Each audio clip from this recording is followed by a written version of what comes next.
Modern Britain, a country in which we crack down on the misdemeanours of the poor while we facilitate the crimes of the rich. Now, this week on the Jemmy Vine Show, we discussed supermarkets putting electronic tags on essential items, including fruit and fibre selling for, and this is not a joke, £7. Now, listen to what I said. We're talking about, one co-op in Manchester's locked £3 washing machine tablets, bottles of milk tagged in one Tesco this week. I mean, the price of the cost of milk in this country has soared over the last few months. It's an absolute... Look at this. I've never seen this before. To put that on...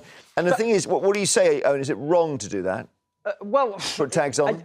Yes, actually. I mean, look, I think the real crime is ever... What do we judge as a crime? I mean, obviously, people judge the law to be synonymous with what's moral. I don't agree with that. I think the bigger tag on fruit and fibre. I think £7 for a box of fruit and fibre. That is absolutely £7? unhinged. So I think the big... It can't be right. What we have to ask ourselves is... No, it's not right. What we have to ask ourselves is, what is a bigger injustice in our society?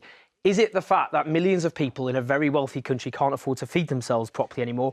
Or is it the fact that people are nicking fruit and fibre? Well, Claire, do you think it's wrong for shops to put the tags on? I do, actually. I think it's really wrong, and it's wrong on so many levels. These companies are multinational companies, right? They've got the money, and I'm not advocating at all any form of shoplifting because it's a criminal offence, and it's wrong. It's morally wrong, right? But if you can't put tags on, then it makes it easier. No, but why? No, these are basic, fundamental shopping items that everyone... What about corner needs. shops? No, that's even worse because that's someone's livelihood.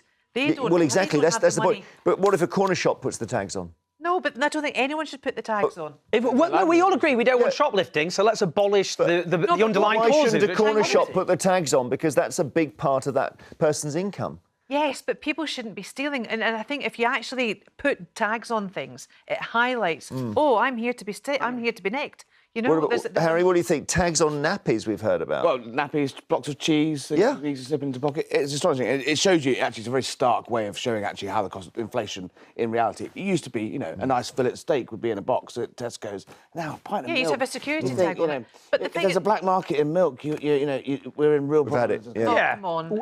The way to abolish shoplifting is to abolish the underlying cause, which is poverty and a cost of living crisis. Abolishing poverty we've tried to do for thousands of years. Yeah, but poverty is massively soaring in this country because there's a cost of living crisis. But if you're a shopkeeper, you run a corner shop, you can't abolish poverty, right? But you can put tags on your milk. But you don't think he should? No, it's not just Tesco doing it. Because I think the bigger crime in society is people not being able to eat. Yes, I agree, or not being able to afford these basic staples. I'm sorry, I don't condone shoplifting, but if someone literally cannot afford to eat and they end up stealing something, I'm not gonna be furious with that person. No, I just wouldn't be able to. It's just saying that it's wrong to put tags on is a step. Yeah, I don't agree with that because and I think in 100 years they'll look back at those sorts of stories and go, that is how much of a mess they were in. So let's look at the figures. In Scotland, in the 12 months ending in June 2022, recorded instances of shoplifting went up by 18%. So according to the retail magazine The Grocer, looking at the picture across the United Kingdom, according to evidence on the ground, shoplifting is now off the charts. Now, even the Daily Mail has said that the cost of living crisis has sparked a boom in first-time shoplifting.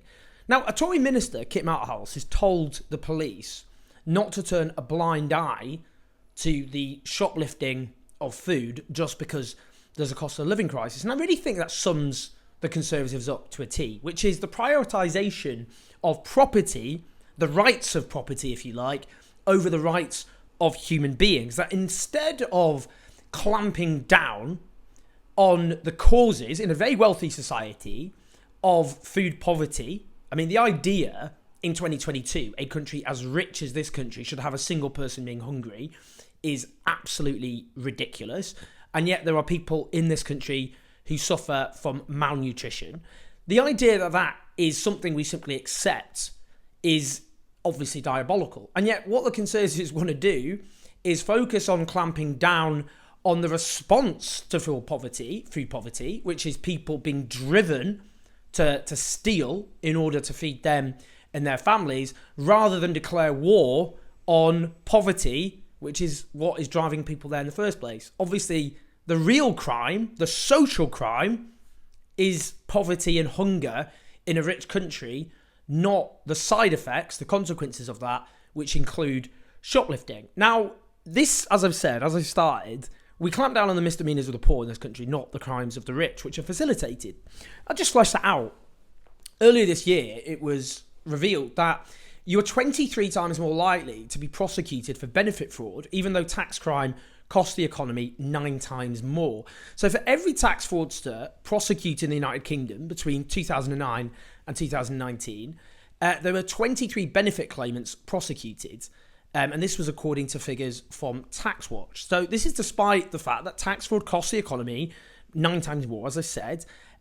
So tax fraud cost the Treasury an estimated £20 billion, whereas benefit fraud cost just £2.2 billion. Now, you've got tax evasion, which is illegal, but still not clamped down on properly. And you've got tax avoidance, which is where companies and individuals find loopholes in the law. So they go against the spirit of the law rather than the letter of the law in order to avoid paying tax. And this is obviously only something available for people who are rich and can have accountants to play funny games.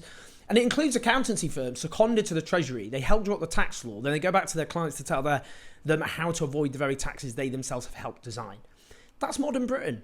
It's where, very few bankers were locked up for a financial catastrophe, which we are still suffering the consequences for.